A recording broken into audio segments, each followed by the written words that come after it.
Commissionerate Ghaziabad police की प्रभावी पैरवी के चलते नाबालिग से दुष्कर्म और उसकी हत्या के आरोपी को माननीय न्यायालय ने 5 महीने 28 दिन में सुनाई फांसी की सजा।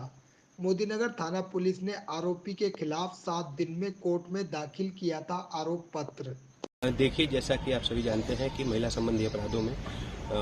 जीरो टॉलरेंस की पॉलिसी के तहत में माननीय मुख्यमंत्री जी और शासन के दिशा निर्देशों के तहत थाना मोदीनगर की पुलिस के द्वारा काफ़ी तेज़ी से विवेचना की गई थी, जिसमें 7 दिन के अंतर्गत चार्जशीट लगाई गई थी और फिर उसके बाद इफेक्टिव पैरवी करते हुए लगभग 5 महीने 28 दिन के अंतर्गत में इसमें सजा कराई गई है, जिसमें माननीय न्यायालय के द्वारा अभियुक्त कपिल पुत्र मोहन, जो कि डोरी थाना क्षेत्र का रहने वाला है, उसको 376 AB 302 IPC और 5/6 पॉक्सो एक्ट के तहत मुकदमे में फांसी की सजा सुनाई गई।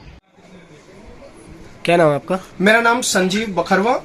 मैं विशेष लोक अभियोजक पॉक्सो अधिनियम जनपद न्यायालय गाजियाबाद कोर्ट संख्या 1 में कार्यरत हूँ। मोदी नगर में एक बच्चे के साथ रेप करने के बाद उसकी हत्या कर दी गई थी, आप उस केस में पैरवी कर रहे थे, क्या है पूरा मामला? पूरा मामला क्या है कि थाना मोदीनगर के अंतर्गत एक घटना घटित होती है दिनांक 18/8/2022 को। तो उसमें क्या था, और समय करीबन 6:30 से 7 बजे के करीब में शाम के। तो उसमें क्या था कि एक बच्ची जिसकी उम्र 9 वर्ष और एक दूसरी बच्ची उसी की ममेरी बहन जिसकी उम्र 6 वर्ष, जो कि अपने पड़ोस में मतलब पड़ोस के चबूतरे पे खेल रही थी। तो उन्हें खेलते हुई को जो अभियुक्त है कपिल, जो इन्हीं के पड़ोस में रहता है, कपिल कश्यप, इसने क्या किया, उन दोनों को एक ब्लैक कलर की मतलब काले रंग की साइकिल पर बैठाकर वो उन्हें जंगल की तरफ ले गया, जहां की घटना है गांव रोरी और बखरवा के बीच में जो जंगल है वह उन दोनों को उन जंगल में ले गया। और जंगल में ले जाने के बाद में उसने क्या किया कि उसमें से एक बच्ची को जो छोटी थी 6 वर्ष की, उसको एक चांटा मारा और चांटा मारने से बच्ची वो थोड़ी बेहोश हो गई और दूसरी को ईंख में ले जाकर बड़ी दरिंदगी के साथ उसके साथ दुराचार किया। और उसकी जब उसने मतलब ये देखा कि ये मेरे खिलाफ गवाही दे सकती है या ये बच सकती है, तो उसको गला घोटकर उसकी हत्या कर दी। इसकी हत्या के बाद में पुलिस ने जो कि छानबीन करी और पुलिस ने जो है जब इसमें विवेचना करी, तो इसके विवेचना के दौरान पुलिस ने इसमें बच्चियों की उम्र को लेकर और जो भी अपराध कारित हुआ था उसको लेकर अंतर्गत धारा 363, 376 AB, 302, 323 IPC व पॉक्सो अधिनियम की धारा 5/6 में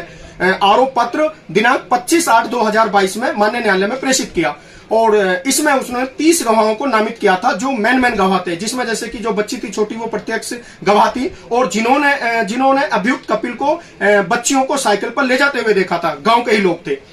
तो उन लोगों ने मतलब पुलिस ने आरोप पत्र किया और फिर माननीय न्यायालय में जब हमारे पत्रावली आई तो उसमें क्या था कि दिनांक 14/9/2022 को इसमें माननीय न्यायालय ने आरोप विचलित किया। और आरोप विचलित